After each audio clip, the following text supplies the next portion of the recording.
په 100 روپو زکات دی او څوک په زکات ورکوي او زکات په چاله ورکوي او نصاب څومره دی چې زکات په چا څه کوي لازمي.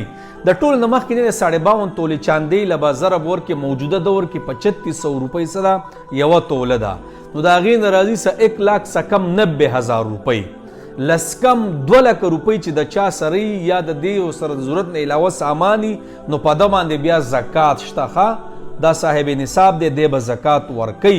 لس کم 2 لک روپۍ د وخت سره خبره ده 52 تولې چاندۍ له به ضرب ورکوي چې توله چاندي په 100 کې ده. دویمه خبره ده مولانا صاحب زه به زکات چاله ورکوم زما پیسې په مارکیټ کې بندي دي وغیره وغیره قرض دی راباندې دی بس ترتیب برابروم. زه په لنډ مثال درته وایم جنابو زما سره 10 لک روپۍ نغدي دي صحیح ده او 10 لک روپۍ زما په مارکیټ کې بندي دي دا ټول 6 لک روپۍ شوي او 15 لک روپۍ مې دننه چې سامانونه مې وګورم خوا دې خوا لکه چاول دي را سره پلانې ډینګرې دا ټول 25 لک روپۍ شوي 15 لک روپۍ شوي. په ما باندې د دکاندارانو دی 10 لک روپۍ قرض نو دغه 10 لک روپۍ به د زه ماینس کما نو ما سره پاتې شوي 115 لک روپۍ 15 لک روپۍ. نو په دې کې بیا زه څه کوم زه په دې کې بیا زکات ورکوم صحیح ده.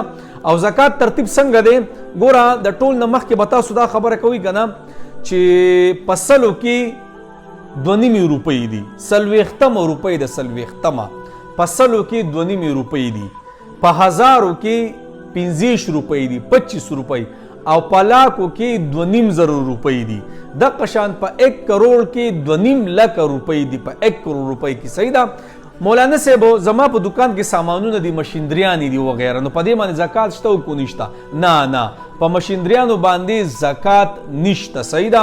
دغه شان چې کم دی د کور دپاره موټر اغوستی په هغې باندې زکات نشته.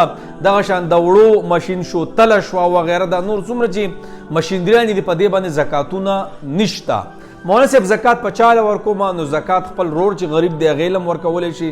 خور دی غریبه د عموما پکې بیا د اوښي پکې دغه کوه اراده کوه دغه شان ترو زامنو له وغیره مامیګانو له چاچیګانو له دې ټول له څه کولی شي زکات ورکولی شي چې مستحقي صحیح ده.